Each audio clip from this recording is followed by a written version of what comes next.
Hello, and welcome. My name is Justin, and his name? Is Matthew. Yes, it is.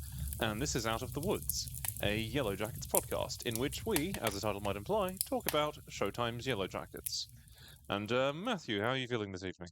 Yeah, not too shabby. That's good, How's that's good. yourself? I'm pretty great. You generously gave me two of those weird little baggy KFC quasi-nutritious Towel? wipey towely guys. So yeah, that was nice of you. And almost as we were walking around outside, we were getting really irritated at all the people riding their bikes on the footpath. Yeah, what's with that? It's so You're annoying. meant to be on the road. This It's is the the walkie bit. Yes, this is the kingdom of pedestrians. Don't you come in here with your wheeled feet monstrosities. Bastards. Yes. Anyway, well, we've just lost the cycling demographic as well. We're dropping them like flies. Look, I don't have anything against cyclists, just not when they almost run me over. Okay. Anyway, we are not here to discuss our grievances with living in the location we live in. Well, I live in. We're here to discuss episode 4 of Yellowjackets, Bear Down, an episode that was directed by Deepa Mehta, written by Ashley Lyle, Bart Nickerson, and Liz Fang, which is a cool name. Matthew, what did you think of this episode? Yeah, it's alright. Yeah, I didn't like this episode as much as the previous 3. I'm kind of more sort of have mixed feelings on it. I think this is maybe my least favorite of the season. It's not bad. It has some good moments, but I think that there are a couple of things that they just fumble the ball on, and the subplots are really uninteresting for the most part. But there's some good stuff too, you know. Show about cannibalism when the highlight is a game of mini golf, you know. I wouldn't describe it. Yeah.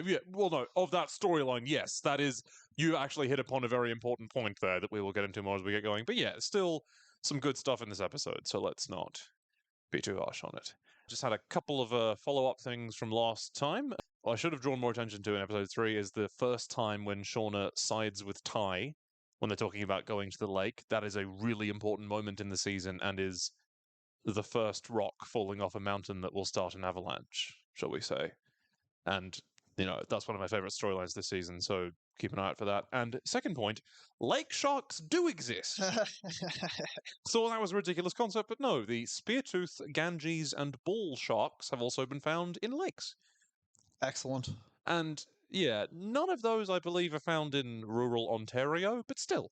Well, it's, It's a fiction. semi-feasible. Yeah, let's not, worry too much about that. Anyway, let us get into episode 4. And by the way, as I constantly remind you, this is not, repeat not, a spoiler-free podcast, although we will be discussing episode 4 in the main on this episode. This will contain spoilers for the entire show. Everything is fair game. You have been warned. You shall not be warned again. So yeah, we open. I'd like that in writing. Quite. We open to the song Mountain Song by Jane's Addiction. Matthew, thoughts on Jane's Addiction? I'm not addicted. Quite. I can take or leave them, they're fine. I like the bit in the song where it goes, everybody has their own opinion. I like that bit. And we flash back. Our first scene is yet another flashback to the plane crash. Getting quite a lot of these, in which we see everybody freaking out as they want to do, and we see a shot of poor Van yet again punching the top of the plane to make her oxygen mask come down, just really emphasizing life is not going her way. Yeah. Nat, the focus of this episode and this scene, is freaking out. Amazing acting from Sophie Thatcher, and she reaches out to grab the arm of her creepy alky dad, who is half his face blown off, who she is hallucinating sitting next to her. And he says, I don't know what you're so scared of, Natty. You've already got blood on your hands. And she reaches out to grab something and finds her fingers lighting upon a gun. Oh, how absurd. I wonder how the fact that he has half his face missing and her having a gun could be related. Yeah, how'd she get that on the plane? I mean, Misty got an axe on the plane, so Yeah, apparently all bets are off. and he really does have quite a hole in his head. Yeah, I guess he's a fan of Nine Inch Nails.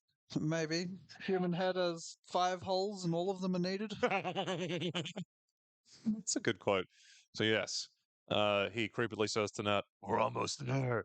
It's been waiting for us. And this is a pretty much perfect scene, except for the dude's acting who plays her father. I'm not going to say he's a bad actor. I don't know him. He's just doing a very particular thing of like an understated register. Yeah, it's very sort of woodenish. Yeah, wooden is like, I don't even necessarily think it's a bad choice for how to go with that character. I just think that it's not what that scene required. But hey, it's just my opinion. Nat then wakes up in the cabin that they are all sleeping in. And Lottie is also awake. She is sitting up creepily, sitting up disturbingly straight, while wearing her herringbone pajamas. And I have to say, they look very nice. I would like to wear those. Yeah, I wonder where she got them. Yeah, well, TJ Maxx probably. And then Nat comforts her, reminding her that they buried the cabin guy. And then Lottie says, I think bad things happened here, which is a pretty safe assumption, I have to say. And then we get even more Jane's Addiction. In fact, we just get the same song played again as we cut to 2021, where adult Nat is driving creepily. I can describe it no better. Misty is ringing her, and she is, oh, I love this. Misty is reading out a web page of what to say to a person grieving a suicide. It's like, maybe these internet articles will teach me how to be a person. Yeah, I feel like, everybody does that, but the advice you generally get is not very good. Yeah. Well, it's generalized, so it can Uh-huh. only be so good. Misty is wearing a shirt with some cool owls on it, I have to say. As a fan of grotesquely loud shirts, I would definitely rock that bad boy. And she says, I would never presume to say that I know what you're going through, but I want you to know that this isn't your fault. And that is just quite understandably, I have to say, not having any of this. She's like, why the fuck would Travis's murder be my fault? And in evidence of this point, she says, we both get the same creepy postcard in the mail, and then Travis turns up dead. Travis didn't kill himself, and I'm going to find out who did. Which is a badass line, but a grammatically sort of false sentence, because Travis didn't kill himself and I'm going to find out who did. That implies that you're going to find out the person who did kill themselves, not the person who killed Travis. Yeah, it's a bit murky. Yeah, I don't know. Grammar experts chime in. Maybe that's all good. Maybe I'm the twat here. And Misty, leaping as she always does at the opportunity to insert herself into another's life, says, you're going to need some help. And she says that she knows a dude who can hack into the police email account. Mr. Norton says that before we fire that missile, which is adorable, I'm going to start using that one. They want to get together and strategize over the corkboard. And then Nat is not into this idea and just hangs up on her. And Misty's reverie is interrupted by a yell from an elderly lady by the name of Mrs. Singh demanding some jello. And I love the way in which she says that implies that that is like the title of Misty. I thought she was just saying hello to someone, like, yellow! In a Borat sort of way. She's old. She can do whatever the fuck she wants. I can quote vaguely racist Sacha Baron Cohen movies and nobody complains anymore. Just one of the perks of being old. Yep, that's how you know you've really made it. And then we hit the title credits and cut back to 96 timeline. Misty is, there is no more delicate way to say this, helping Coach take a shit. Yeah. Which he cannot do by himself due to his missing a leg. I'm like, I feel like this is a thing that guys should help each other out with. Like, Travis, you got to be helping your boy out there. It's a fairly uncomfortable pooing scene, it must be said. I think he would rather be doing that with any other person on Earth, including, like, the Pope, than Misty. Yeah. Yeah. And then he's just like, please just stop talking. Just stop talking. It's like, okay, I get it, but, like, she's trying, man. Meet her halfway. And I don't know how she interpreted that as, okay, I'll start singing. Yes. Well, she tells him to bear down, which is where the title of this episode comes from and does not come from, like, a bear who got shot yelling, Medic! Sergeant Grub! Cool back there. Desmond the Moon Bear. How did I get here? Many bears will be asking themselves that question by the end of this season. And she begins singing the song Breakfast at Tiffany's by Deep Blue Something, which goes, dearest listener, if you're uninitiated. Here we go. You say that we've got nothing in common. And yeah. So your thoughts on that song in its usual form, not in its being sung by a psychotic 17-year-old as she helps a dude shit form? No. That's fair. It's just Deep Blue Something is sort of the archetypal example of the one-hit wonder. And it just pisses me off when people make fun of one-hit wonders. It's like, no, that's a hit. Most people don't even have a hit. That's good. Yeah, I mean, something's better than nothing. Exactly. Definitely not like a lyrical opus or anything. I wouldn't say so. The glare of the spotlight can burn if you spend too much time in it. So maybe it's good that DBS got out when they did. Also, I feel like this is definitely me putting on my overanalysis hat, but I feel like the lyrics of that song actually kind of pertain a lot to Coach Ben and Misty's relationship. It's like, hey, we have nothing in common and you don't actually like being around me, but we have this experience that bonds us together. Yeah. Namely the movie Breakfast at Tiffany's and Horrific Amputation, respectively. So yeah, back at the cabin, everybody's sort of sitting around surlily, and Travis grabs the hunter guy's gun and attempts to shoot a squirrel, or a squirrel, as Americans would say. Van tries to stop him. He's like, dude, what the fuck? And then he misses the squirrel, completely whiffs it, which, given his later apparent prowess at shooting things, is a bit odd, but I guess he was being distracted, which is another big theme of this episode. Coach appears post shit and has managed to sort of regain some wherewithal and authority back. He's like, Travis, give me the gun! And he, is mutinously expressionative about it, but he eventually does give it back to him. And then Coach sort of lays down the law and is like, this is a dangerous weapon and we will handle it as such. And I just find it really interesting following the meta story of him gradually losing all control in the group over the season. But at this point, he's still the adult in the room, as the EU would say.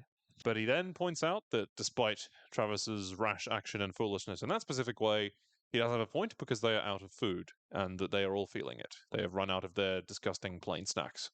Mm. And Coach says the good news is that his father used to take him deer hunting. The bad news is I am down to one fucking leg. So one of them is going to have to learn how to use this thing. And this prospect does not appear very positive to young Nat. The camera zooms in on her ominously. And we cut to the present, where an adult Nat is catching up with her mom in her gross trailer and is trying to make pleasant small talk that her mom, who is a lady of advancing years who has an oxygen like respirator bar thing that she uses, doesn't really reciprocate this. And Nat finds a Did I picture. just imagine her being an alcoholic, or is that in the story? I think that's sort of wait, Nat or her mom? Her mum. Oh well, again, it wouldn't shock me if she was, but I don't believe she was actually shown chugging anything. Maybe this is like the Nelson Mandela effect or the movie Kazam or whatever. Perhaps. Perhaps. Anyway, Nat finds a photograph of her family, of herself and her mom and her dad, and her mother opines that those were happier days. And Nat responds, whatever you say, Ma, presumably to avoid responding with what she actually believes, which is no, they fucking weren't. And then Nat's mother says, rather pointedly, you never appreciate it at the time, not till it gets ripped out from under you. And, I wonder what she could be referring to. And this is interesting. This was a cool little thing. Nat sees her younger, raven-haired self enter with a young Kevin. They sort of do a cool, quick cut between them as she's reliving the memories. It's actually very cool. And they go into Nat's room and they start playing the song Feel the Pain by Dinosaur Jr., which I was cool with. I can definitely get down with a bit of DJ. That's cool. And Kevin informs Nat that Kurt wanted Jay Maskus to be in Nirvana, who I think is the guy from Dinosaur Jr., but I'm not an expert. And he says that he hasn't been as into them since they left Sub Pop, which, what a hipster. Yeah, that doesn't even sound like that good a genre. I think that's the name of a label. Oh, right. Yeah, Sub Pop sounds like a really bad name for a genre. I wouldn't want to listen to that. Is that pop music exclusively for people who are sexually submissive? Oh, that. So basically Charlie XCX then. Okay, moving on from that. Yeah, the painting the nails is cute, and then Kevin said, I guess I liked them better when they were just ours. Stop being a gatekeeper, Kevin.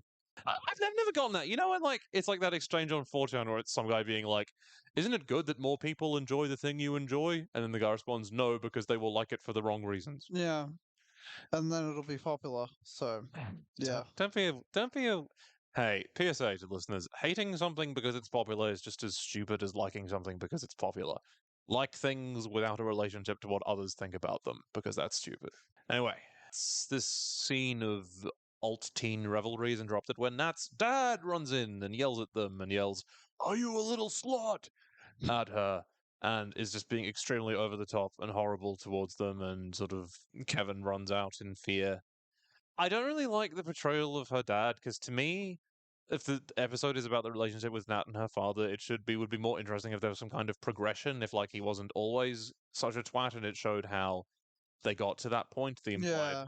arc of their relationship. In the actual episode, it's more like he's just 100% a shithead, and there's absolutely no nuance to it whatsoever, which is fine, to be clear. That's not like a bad story necessarily. It's just Yeah, not we're just glossing over the rest of his character. Oops, he's dead.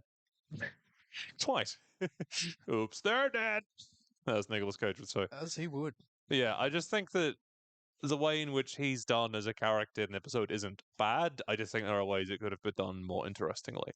So yeah, cut back to the present, and Nat is rooting around in her old bedroom, which her mother advises her, if you're gonna take shit, take it all. I'm not your goddamn storage unit. We know that Nat has a storage unit presided over by the fantastically creepy Dave, so maybe she will just put that there. And Nat retrieves what she came home for in the first place, which is a mixtape for good old Kevin.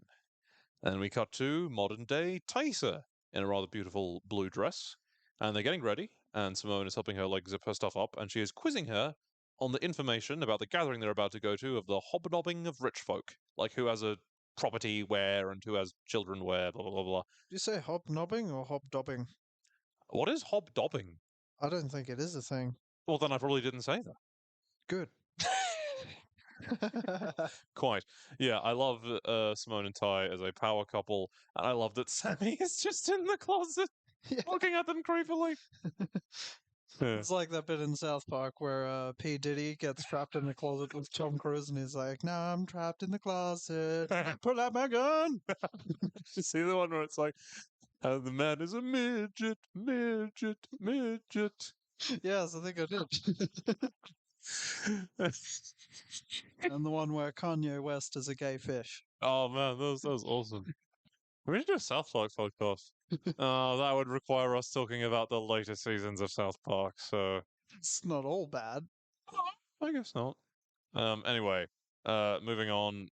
Sammy is terrifying. I love this little scene because it's just a snapshot of Ty, Simone, and Sammy's life. It's like, everything's normal at the Abra Turner household. They're being codependent power couple, trying to gain power. Sammy is just being terrifying. Everything's normal. Yeah. Just another normal day.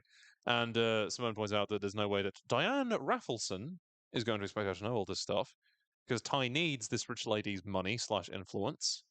And then Simone offers the advice to Ty, let her know what you really care about, which is interesting because she means, your passion for education and zoning rule or whatever. But I don't think Ty doesn't care about those things, but I think what she cares about more than that is power. And perhaps she will let her know what she really cares about. And Simone says, if all else fails, pull out your Tina Turner and Hooch bit. Does that sound like it could be even remotely amusing? Depends what universe you're living in, I guess. Quite. Yeah, Simone is amazing. I love her. Rukia Bernard is her. And those actresses have really great chemistry, even if their relationship is sort of, well, we'll get to that later in the episode. In the past, we cut from current Ty to past Ty shooting a gun. And the teens are being tested on their ability to shoot a gun with a penny on the barrel, without any bullets in it, obviously. And if they're able to click the clicky trigger and the penny doesn't fall off, then they advance to the next round. And Ty fails at this. And Jackie takes this opportunity to gloat. The rare occasion where Ty is bad at something, she's like, and then they get to the competitive, and the coach is like, it's not a contest. But like, it is a contest. And Jackie, again, reasonably points out, there is going to be a winner, right? And then it is Jackie's turn, and then Mari cheers for her, "Woo, go Jackie!" Mari, watch, she is still trying to get in Jackie's good books. Still wants to chill with her. No one else cheers for Jackie. What an interesting development. And she fucks up. The penny, I believe, falls off even before she pulls the trigger. And then it is Travis's turn. He offers the gun to Harvey, but Harvey says, "Fuck you," and walks away. Which is understandable, particularly in the context of this episode. Travis is, if you don't like Travis, this is the episode in which you will the most not like Travis, probably. And unfortunately, he manages to do the thing with the penny. And a couple of people, this is funny, he does it, and because he's the only one in shot, we can't see who it is, but a couple of people in the crowd briefly applaud him. My theory is that it was also Mari, because, she, in the previous episode, wanted to sort of schlop him. So maybe she's trying to hedge her bets. Yeah, he's kind of a dick, but maybe we could fuck later. Schlop? Yeah, schlop. Have sex.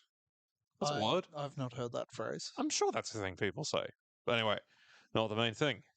It's Nat's turn, and she's about to do it. And when she flashes back to a situation of her pointing a gun at someone else, I wonder who, and this terrifying visual causes her to start and drop the penny. And then Travis says, "Oh, next time we can stick to something you're good at, like folding laundry or sucking cock."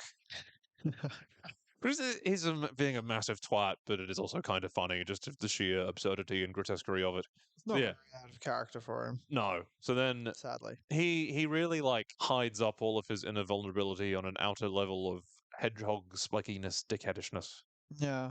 which is an interesting parallel between him and several other characters that do that. So yeah, it's Van's turn, but before she can have a go, Nat steals her gun. It's like, I want to go again, which I hate to side with Travis, but that is slightly unfair. And I'd be feeling pretty pissed off if I was Van. I'd be like, I was about to, okay. But then Travis is such a dick about it that Van also told Travis to shut the fuck up when he was saying that main thing before. So yeah, Van continues to be awesome. And so Travis is being such a dick that Van doesn't even mind that Nat is taking her turn. She's like, sure, do whatever. And then Nat is able to also do the thing where the penny stays on the gun, and everybody whoops and cheers her, half just because they're happy she succeeded, another half because Travis is being such a twat. And Van compliments her, but in a slightly measured way. She's like, "Yeah, good job, Nat," as if to say, "It's still a little rude that you took my turn, but I'm Yeah. happy that you succeeded," which is fair. So then, cut to Shauna, also in the past, hanging out on a log across a river. She's writing in her journal that will go on to contain so much interesting information, and her foot is dangling in the creek, or the crick, as people from rural areas of the US would say. God willing, in the creek don't rise, they might say. Yeah.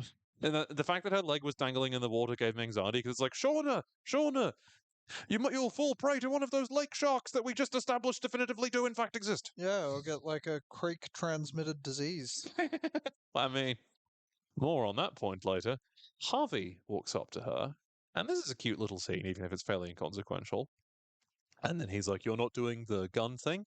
And Shauna says, "I don't really think I'm meant to handle firearms," which would be me in the woods. I'd be like, "Yep, I'm going to bow out of this immediately. Does somebody have some laundry I can fold? I will do that." Not a lot of laundry going on in the middle of the jungle. No, not as yet. And she says that it's her journal, it's her way of trying to make sense of what's going on and how I'm feeling about it. Which, it's a useful thing to have. I definitely, for people in stressful situations, journals can be helpful. And she says, I love the fact that I think all four of the main characters of Yellowjackets are kind of egotistical in their own ways, and Sean is sort of like, "Oh, when I'm famous, it can go into the archives." Yeah. She hands Harvey a page and tells him to write something down and says that there's no wrong way to do it. And interesting, because I don't think this comes back, but I wonder what he wrote there. So yeah, cut to the present, and Shauna is make-upping herself with one of those poofy, brushy guys, and is flashing back to having sex with Adam in the hotel. And she's preparing to go out and have sex with him some more. I'm already going to, at this early point, let you know that I don't give a flaming fuck about the storyline. I mean, okay, I kind of do in as much as the sense that it feeds into a character arc, but Adam himself as a character, just, I don't fucking care about him. Yeah, well, he is a bit of a chode. They do have some nice chemistry with each other, though, I will say that. Yeah. Anyway, on to round 2 of the gun shooting thing, and Mari advanced to the next round with them. So the 3 contestants are Travis, Nat, and Mari. And Laura Lee, Laura Lee is not necessarily always the person with the most amount of common sense, but here she points out something very valid, where she's saying, shouldn't we try to conserve ammo? And then Coach says, I'm just going to paper over that plot point and says the nut job we lived here before was apparently hoarding for the apocalypse. Yeah, no, we've got a never-ending box of rifle. Yeah. So, It's like the tutorial mission in a video game. You have infinite ammo. yeah. One of the things that interests me almost more than any other mystery in the show that I hope really gets solved is what is the deal with Cabin Guy? Why was he there? Why did he presumably shoot himself? Why were his fingers missing? Which we'll get into more in the next episode. He fascinates me. I cannot wait to see him. You reckon he might have been done in by someone and been professionally processed, so to speak? Oh, like in Fallout. Did he still have teeth? He still had teeth, but like maybe it was like the Fallout thing where you get the fingers and you hand them into the the regulators. Oh no, I meant so that they can't like find him through his fingerprints. Well, I mean, I don't.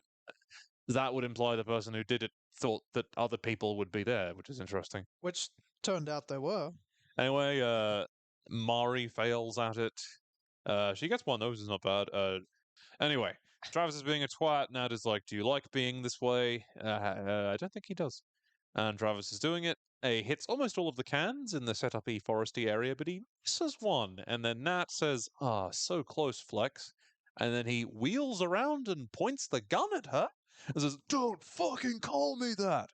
It's like, yeah, it's a great foundation to a relationship, is having one of the parties point a loaded gun at the other. Yeah, he doesn't really seem to like being associated with that nickname he got from supposedly being able to suck his own dick. Quiz, and we'll get to that when it comes up, but that would be amazing. Yeah. I make fun of something. We'll get to it. Coach yells at him to put it the fuck down, and he does. I actually, really later in the season, I actually go on to like the Travis and Natalie relationship quite a bit, and it was difficult to remind myself of that fact watching this episode because I'm like, wow, he just sucks. But no, he goes on to suck less. And Nat is able to shoot all of the cans, and everybody applauds her, which is great. It just reminded me of that bit in Mass Effect where you and Garrus are up on the Citadel and shooting those cans. Like, oh, when the invasion of the giant can monsters appears, we'll know who to call. Yeah, yeah. That's sort of funny thing on the internet. Just like, imagine if there was some later Mass Effect game where Shepard and Garrus were having a massive argument and just really getting pissed off. And Shepard was like, you know what? That time we were shooting those cans, I missed on purpose. And everybody's just like, Put your money where your mouth is. Rematch. oh man, oh man. Pretty good fan fiction, actually, like an angsty. Anyway, this is not a Mass Effect podcast, so we probably should have one at some point.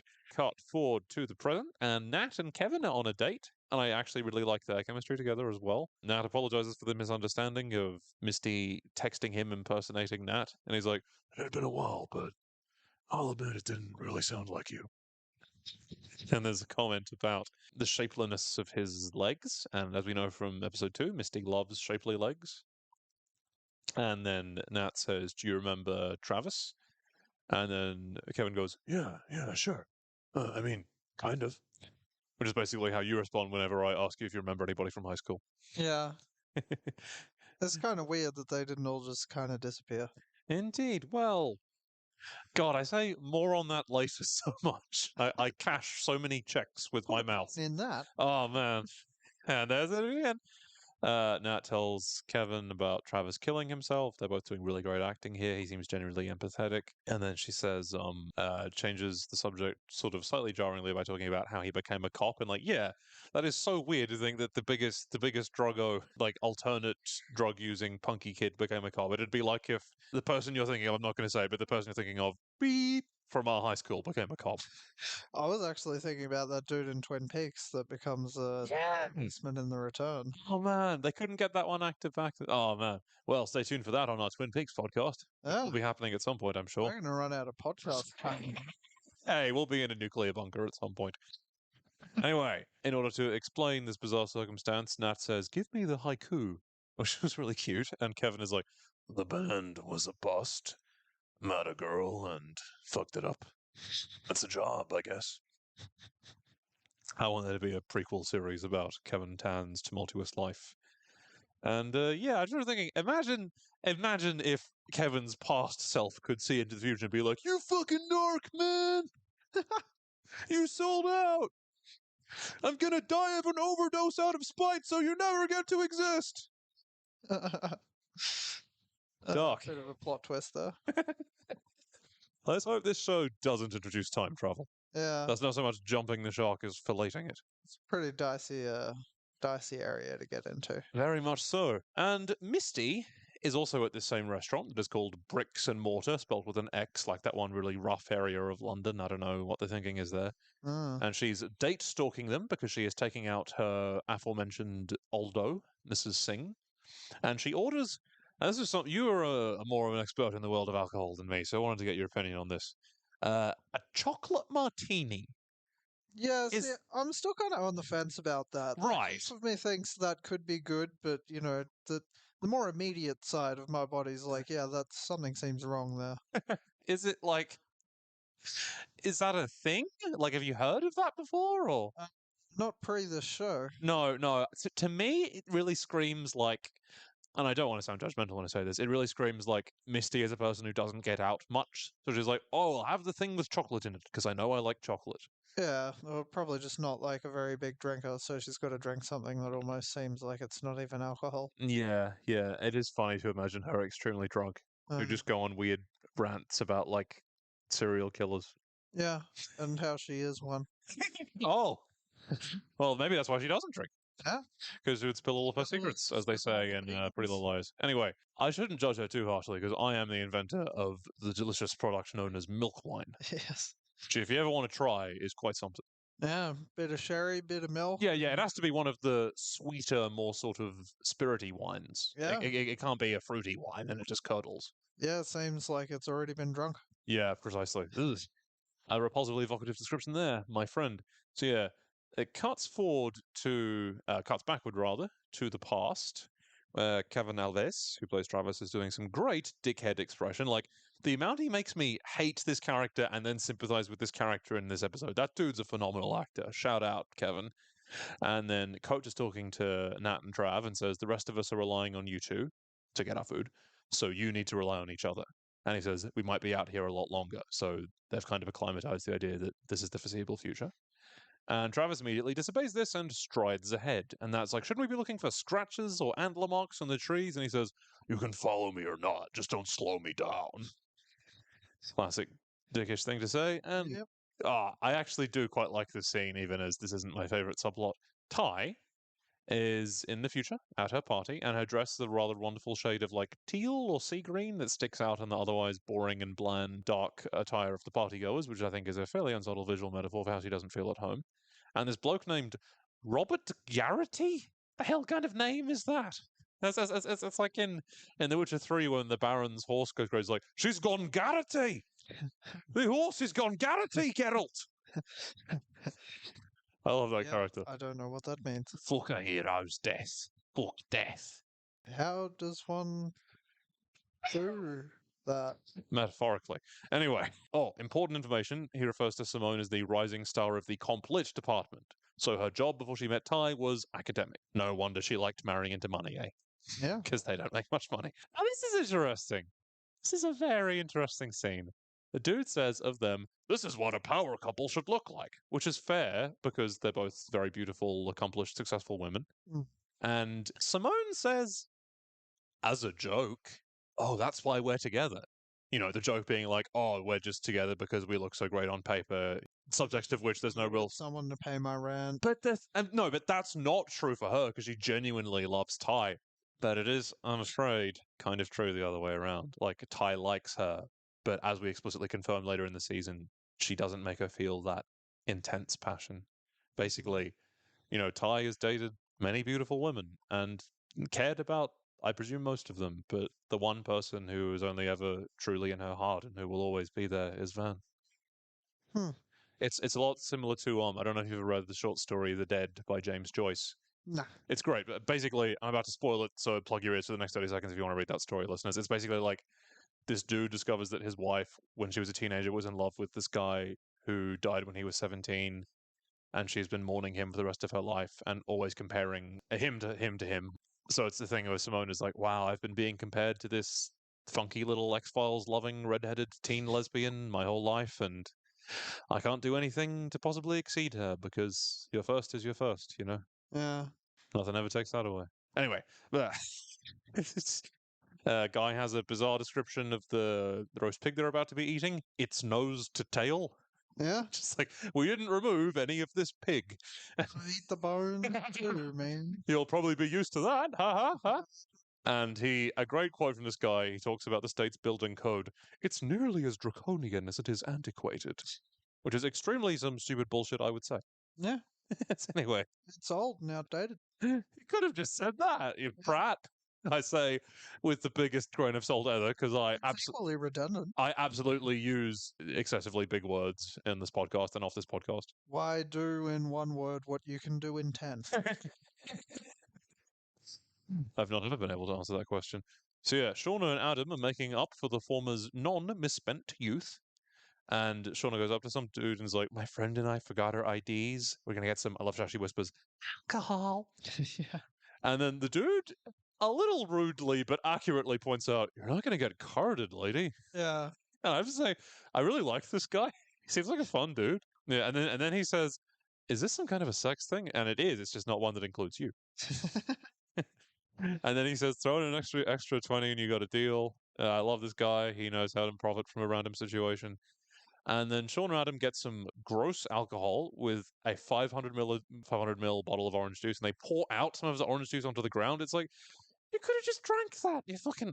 Yeah, you could have poured it into yourself. Like, it's still consumable. I was raised in a very cheap, scrimpy household, so the sight of other people being wasteful always enrages me. Yeah. And Adam says, "How did you miss so much of your high school experience?" And then, more unnecessarily big words, Shauna says, "Has anyone ever told you that your obsession with biographical minutiae is the opposite of a turn on?" That's a good word. Minutia. Minutia. And then she explains that she got straight A's and married young, which is all true, but you're sort of leaving out a big thing in between those two events. Yeah. And then we cut back to the bricks and mortar, and Jessica Roberts is also there. God, there are a lot of people at this restaurant. It's like the Yellowjackets equivalent of the Inn at the Crossroads in Song of Ice and Fire. All the characters are there. Misty sees Jessica Roberts and texts Nat this info, but she doesn't respond, so she rings her. And then Nat gets the call and immediately turns up. It's like, come on, Nat, phone off on a date, you know? Particularly the date of, spoiler alert, someone you're trying to emotionally manipulate. Yeah. We live in a society. We live in a society. I love Misty frustratedly drinking some chalk martini. It's really cute. And we cut back to Ty at the party. She is talking to some irrepressible windbags. These windbags cannot be repressed. Quite. And we pointed out that her facial expression is saying, "Oh my god, can you just pretend that I said the response that will make you stop talking?" And then, interestingly, she looks over at what is presumably the pig on the platter, but instead sees it as a stag. A stag's head with an apple in its mouth. How very interesting. Yeah, And why are these pigs/deer always eating apples when they die? Thought of that? one of life's great mysteries. Yeah, someone explain that. The annoying bastards remind her of the spill chant because they transparently also want to know what happens in the woods, so they really know better than those people. And you pointed out that apparently COVID doesn't exist in this universe. We were like, hey, maybe the sacrifices in the woods stopped COVID. Yep. Please them gods of transmissible germs. Can't wait to see Lottie offer a prayer to those. Man, fun game maybe for a future episode is like predicting which of the Yellowjackets obeyed quarantine and which of them were anti-vaxxers. Ha ha ha. You can tell Nana's like, I don't know, I read some articles on the internet. They say that the COVID vaccine gives you autism. Why does she sound like Tiffany from Daria? I don't know. Anyway. Accents often take a sharp right turn. Ty sees a wolf. In episode 2 also she was shown as having some trouble with wolves. There's definitely a big theme there of her having some wolf-related trauma. Maybe somebody made her watch Twilight. Amazing facial acting from Tawny Cypress, who continues to be amazing. And then she takes 5 in an abandoned room and is smoking. And Diane, the lady she wants to swooze a bunch of money out of, comes over and Diane bombs a cigarette off her. Ty complains of having too much champagne on an empty stomach. Ooh, that's never fun. And Diane initially seems chill, and she refers to the thing as a pig, so it's apparently not a stag, or maybe they also had a stag? I know deer meat is a common thing. Is it normal to eat stag meat, like specifically of the male? I have no idea. Maybe. Hmm. People Well, eat camels. they do? Yeah.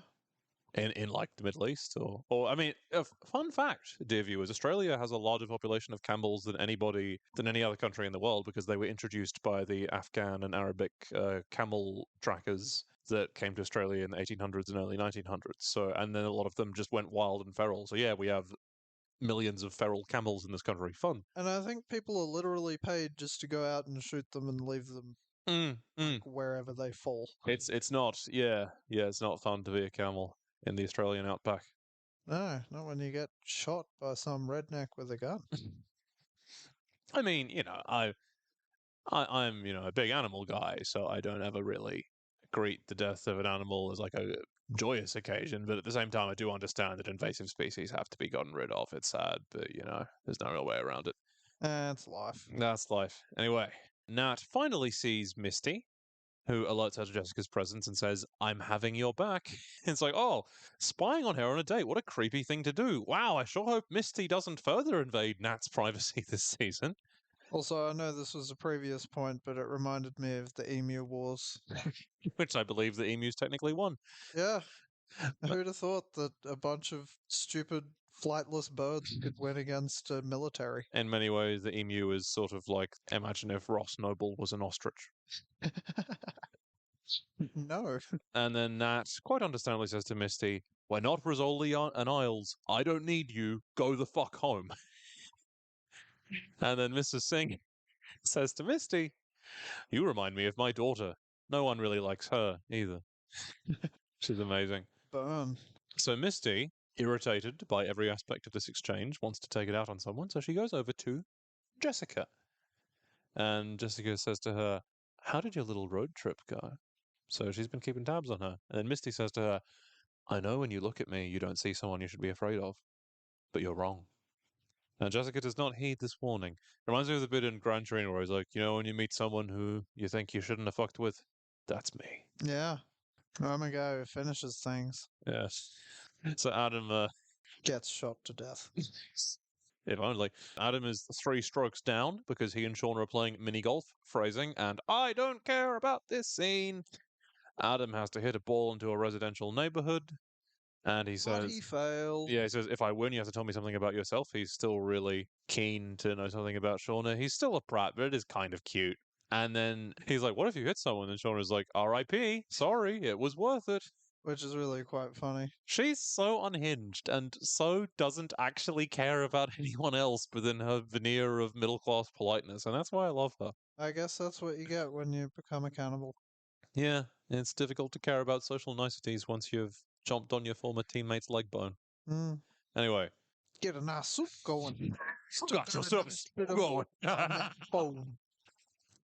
Carl Weathers offers cannibal cooking tips. There's still a good bit of mockery left on this bone. Stuck a few veggies in there. Got yourself a soup going. I love Carl Weathers. Anyway.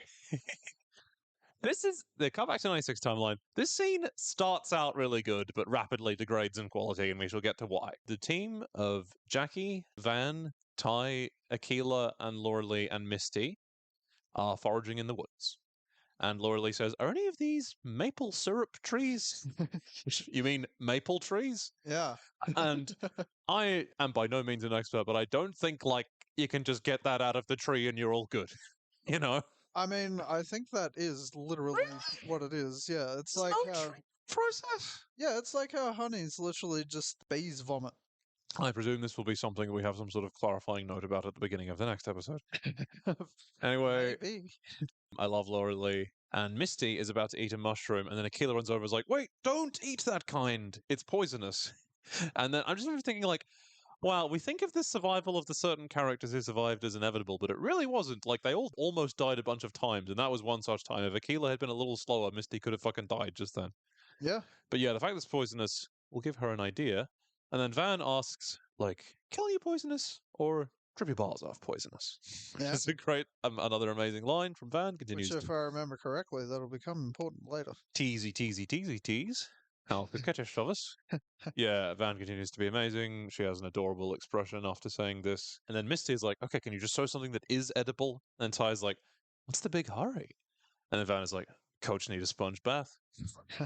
Which is like, I think really the only time in the entire season that Van is being like mean, as opposed to like funny. Oh, it's also funny, you know what I mean? And then Misty is wounded by this and walks off, and she half-heartedly is like, I'm sorry. And Ty's like, Ty does a cute thing of like smushes a berry on Van, and she's like, did you put a berry on me?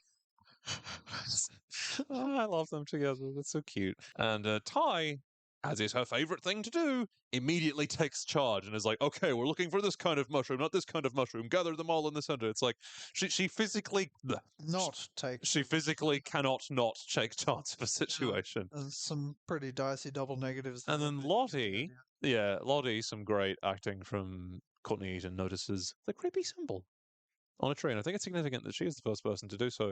And then they find, and this is where the scene takes a nosedive in quality. They find a plane, a small Cessna-type plane. Laura Lee runs inside, and Van is standing in front of it, at an inappropriately unsafe distance. And Laura Lee turns it on, and even though it really shouldn't be because petrol degrades over a certain amount of time, it turns on and is still functioning, and it's all caught up in vines, but it's rearing forward. And then Van, several seconds passed while she, instead of jumping to the side, she simply stands like a stunned mullet in front of the propeller, which I could kind of maybe forgive that, like a deer in the headlights thing. But then Jackie pushes her out of the way and doesn't just continue the forward momentum and also fall over where she is, but just stands there and then also stands like a stunned mullet. It's like, no, two people didn't get the fight or flight thing. It doesn't make any sense. They've no need for them to just stand there, and then the plane stops because it gets tangled up in vines, and the propeller is like an inch from Jackie's face. And this scene is dumb. They wouldn't do that. They'd jump out of the way, If Jackie was switched on enough to push her out of the way, she'd also be switched on enough to jump out of the way. Yeah, it's instinct. It's just dumb. It's a dumb, contrived scene that they used to set up a thing that she says later, which we'll get to. But yeah, it's a dumb scene. But Lottie kind of saves it at the end by being like, it didn't want him to leave, which, how interesting. So we cut back to 2021, and Thaisa and Diane are talking, and Diane thinks that Ty has that rare commodity in their field, genuine positivity. Lol, no. And this is a line that is really one that on a rewatch I had to underline. I think is really, really significant. Particularly when you consider how Ty's storyline in 2021 ends this season, where Diane says, "There's no limit to how far you can rise. You just need to find the people who truly want to help you." And spoiler alert, it seems like she's found them by the end of the season. But Diane wants to know what every bloody person wants to know. What really happened out there? And Ty gives the exact same boilerplate response that's shown in episode 1. There's like, we starved and scavenged, and and then Diana's like, I've heard the official story. And Ty rapidly begins to sour on her, and she says, why do you get to have that? Just because you're rich and powerful? And Diane is revealed to be a person who sucks. And it's like, oh, I've done so much for women's causes, blah, blah, blah. So if I were you, I'd watch my tone. Classic sort of annoying establishment, tokenistic, twatish, white liberally person. Let me answer your question with a question. Shut up. And in many ways, the werewolf is nature's robot. And Ty says, I'll perfectly calibrate my tone as I tell you to go fuck yourself. Amazing line reading from Tawny Cypress. It was still a somewhat inconsequential storyline that didn't really teach us anything new about any of the characters, but it had some good moments and some cool scenes, which is more than I can really say for the Shauna and Adam one. Nat, outside Bricks and Mortar, their date is concluded, gives Kevin the mixtape from their childhood that she got from her home. And I gotta say, I hope this is not just a manipulation tactic. Like, I know it is, but I like Kevin and Nat together. They seem like a couple of, they seem good together. I hope that they can make something work eventually. And then, it's interesting, like Kevin says, last time I saw you, you were getting out of my car, saying you'd call me tomorrow.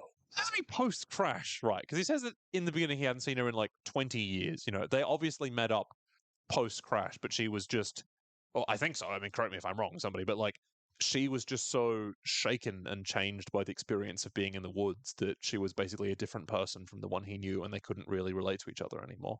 That's fair, I guess. Isn't it crazy when you meet someone you haven't talked to in ages and you're just like, wow, I'm not the person they remember anymore, and vice versa. No, people change. And then Kevin decides to shoot his shot and says, you had to know I was like totally in love with you, right? And then she pushes him away as he goes in for a cheeky smooch. And then she says, I can't stop thinking about Travis. But it's not like we were each other's sponsors, but we tried to keep each other clean. And given the shit you got up to with your actual sponsor, Nat, you should probably be grateful for the fact that he wasn't your sponsor. And this is obviously an attempt to manipulate Kevin into getting access to Travis's toxicology report. I really like Juliette Lewis's acting in this scene. And yeah, it's kind of uncomfortable because you can tell that it's a mix of genuine emotion and a slightly reprehensible manipulation tactic. A lot of plot in this episode. One thing I'll give it to. It moves along at a fair clip. Anyway, Travis and Nat are back in the past at the plane. And then she is really fed up for his behavior and is like, I know that you're hurting right now, but that doesn't give you a free pass to be a dick all the time, which is fair. And I think that sort of gets through to him a bit. If only someone had told him several years ago. Yeah, would have been helpful. And Travis tells Nat his backstory, which he got nicknamed with Flex because he had some scars from a surgery, and Bobby Farley told everybody that he had a rib removed so he could suck his own dick, which is the thing that they tell you that Marilyn Manson did in high school. Yeah, which, like, Is extremely bullshit because that's not how the human body works.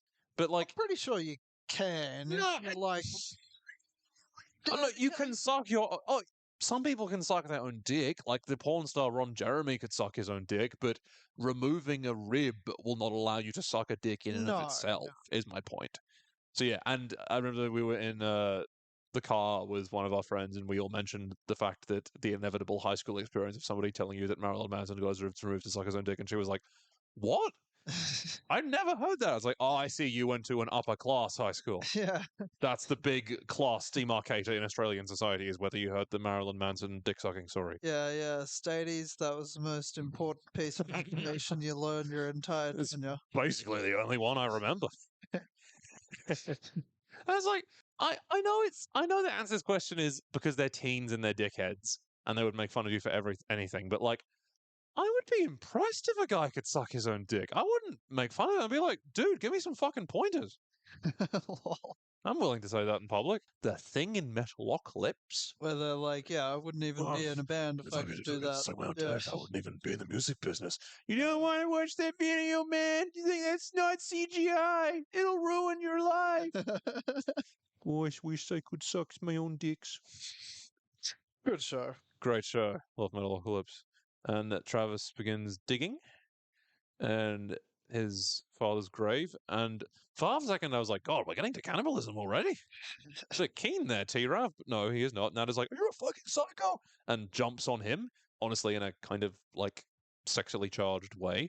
And Travis reveals that he's in fact simply trying to get his great-great-grandfather's ring. He is grossed out by the experience of digging up his dad and vomiting, and the ghost of Coach Martinez is like, I'm still dead. Oh no, my worst son wants my finger ring. You suck. I'm thinking I that notice how he sounds a bit less like Carl. yeah, in the after afterlife, this. he's evolving apart from his Carl-esque identity.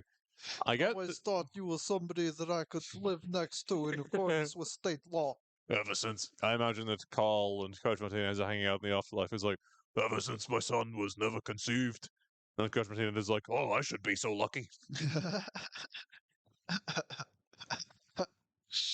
uh, Anyway, Nat tells him to forget it, and Travis is like, no, you don't understand. I have to bring something back for Harvey. Nat realizes because Travis feels bad about being such a dong nozzle to his little brother and wants to have some kind of continuity with his father who died. And Nat uses her knife, her really cool knife, to cut off the poor bastard's finger.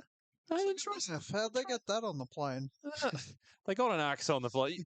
Look, It was the 90s. yeah, It was a different time. There's smoke on the plane in the sort of fuselage area. It's a really nicely framed scene. And then Nat says, by way of an icebreaker, so can you suck your own dick? And he responds, I wish, which fair. And then says, he was such a shit dad. And Nat, I think, has you beat there because she flashes back to her dad beating the shit out of her mom. And there's like, again, there's no progression here. There's no context. It's just Nat's dad was 100% a cunt. And Oops, like, I tripped and half my face fell off. well, we'll get to that. And Nat attempts to stop him from beating the crap out of her mother. It's like quite a sad scene, but again, the dude is doing a way over the top. He's either way under the top or way over the top, and in this scene he's kind of over the top. Nat points the gun at her dad. You pointed out that's not the sort of noise that sort of shotgun makes when it cocks. Yeah, no, everybody thinks every shotgun be a pump action, but it ain't. Yeah, and Nat is saying it doesn't matter how shitty they are, it still fucks you up when they're gone. So we leave the scene with her pointing the gun at her father. And Nat, at the end of their date in the present, makes out with Kevin. God, mixed signals. That poor dude's going to be confused. And then she goes back to her house and washes her face while cool, creepy piano music plays. Adam and Shauna are standing on a bridge above a gross river. They strip down to their undos And the one interesting aspect of this storyline appears, which is a Jackie hallucination. Shauna sees her because she is still carrying her around with her, as it were. And then Jackie says, somebody's going to get hurt. And to quote Commander Shepard, I think we can chalk that prediction up as accurate. Yeah. They jump down into the gross lake or river or whatever, which is a horrible idea.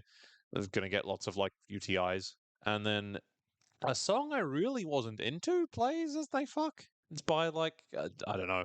It sounded sort of like female Robert Smith, but worse than that implies. Yeah, not a fan of that. And yeah, Sean and Adam are fucking. I don't care about this storyline, as you pointed out. When other people are dealing with questions of existential survival and cannibalism, you can't really care about just a lady fucking a boring guy. Yeah. Nat and Travis are walking through the woods. The woods are looking very beautiful, I have to say. And they see a badly CGI'd deer. It won't be the worst CGI'd animal in this season, but it's up there. And the cool music is playing. And something I actually genuinely do really like about this episode is that I like how the flashback is paced out through the episode and is always linked with Nat interacting in some way with a gun. That is the thing that triggers the memory. That's a really good narrative device. And this is the line with her father. It cuts back to the pre-crash timeline with her pointing the gun at him. He's like, "My little girl who cried when she killed a fucking turkey. You're gonna shoot your daddy in the head?" And basically, and see, that implies that like he also took her hunting, and that to me is the more interesting version of this relationship that shows them hunting together and having an at least somewhat positive relationship, and then shows why he became such a twat and the actual degradation of their relationship with each other. That to me is a lot more interesting because we're just presented with him. We're not presented with the Yeah. why or the how. There's no actual arc there, which is fine because it's a one episode flashback, but there Yeah, are that definitely is just sort of thrust upon you. ways you could have made this storyline more interesting. Nat pulls the trigger, was willing to like kill her dad, and he's a massive twat, but still, as the character from the show Brooklyn Nine-Nine would say, cool motive, still murder. Mm, Sorry for referencing that show you would hate. you're forgiven. He patronizingly shows her the on-off switch. Right in the forest, Travis is like, just breathe. And their obnoxious dad walks away and calls her useless. And then she's like, you're the fucking useless one. And Sophie Thatcher, as Nat, is amazing in this scene and in general. I really don't think there's a bad performer in this entire cast. She's great. And Nat shoots the deer and like insta kills it. It doesn't even like stagger away for a bit. It is like totally taken down. So she knows where the heart is, to quote the hound. Yeah, I didn't write it down, but yes, the dude is like, "What the fuck did you just say?" And then he trips and blows his own head off. Yeah. So it's basically like Nat technically didn't kill her dad, but she was willing to, and the situation only happened Yeah, because she was willing to try, but yes, the safety or yeah. on-off switch, as you referred to it, was on. I don't know the proper lingo. Yeah, it's an interesting scene. I think it does hint at a sort of darker side of Nat's character, because obviously in the 96 timeline, at least in this season, she's portrayed as one of the people who is the least on board with the fucked up cult shit. But there is that killer instinct within her, and I think it will be put to good use for both positive and negative ends in the future of the show. And cut back to 96, Harvey is scrobbling away on his piece of paper, and the girls are sorting through plants, presumably edible and non-edible. And then, this is dumb. Jackie says to Van, "So, for the record, we're like even now, right?" Which of course refers to her leaving her to die and then later pushing her out of the way of that plane in that dumb scene that was horribly staged. Spoiler alert, nothing comes of this storyline. There's no real confrontation between them ever again, and then Van's resentment of Jackie is no more so than the other girls resenting her for not really pitching in future. And Van's expression suggests, like, maybe we were even until you said that, because then that implies that you just did it to wipe your karma slate and don't actually care about me, which we know with Van's abandonment issues is a big thing with her. But no, she seems like she's about to respond, but then Nat and Travis just come back with the deer. So it's like, this doesn't go anywhere. I don't know why you would set up this ongoing relationship between Jackie and Van when it doesn't really amount to anything ultimately. I don't know. It's just a weird scene. If your intention with showing Jackie pushing her out of the way is confirming that she is a basically decent person and didn't actually wish for her to come to harm, I think you could have demonstrated that in other ways that don't seem to be setting up a storyline that ultimately won't happen. They come back. The others are incredibly excited to see there's a deer. Travis says it was all Natalie, so he's being less of a wang flap now. Coach says that they must bleed it out and asks for volunteers to do so. Misty enthusiastically puts her hand up for this because of course she does, but Shauna volunteers, which is interesting. You're not into guns, but you're into brutal throat slicing. Why not? She requires the more personal, up close touch when killing Yeah. something. Great music is playing. Amazing shots. The Yellowjackets snuffing some meat. They're just really aggressively hoeing in there, biting around, foreshadowing. And Travis gives the ring to Harvey, saying that he forgot I had this, sparing him the details of the grotesquerie, and he seems to be into that. And Nat looks approvingly at Travis. It's like, yes, you can be not a massive dick. How nice. And Achievement unlocked. yeah. Misty, presumably annoyed by Coach spurning her for throat slitting duty, is walking past him and trips him over. And she's like, "You need to be more careful." Terrifying. She's so creepy. Cut back to the present. Shauna is walking back to her house after the delightful fuck session she just did. And then Misty rings her. And she says, "It's been so long." And Shauna seems to think it hasn't been long enough. Shauna told Misty to never call her. And then she's like, "Even if I have some very important news that for some reason no one else has bothered to tell you." And then Shauna's like, "Can you just fucking get to the point?" And Misty tells her that Travis is dead. Shauna looks very guilty. Some great acting as a expression of deep regret and sadness washes over her face.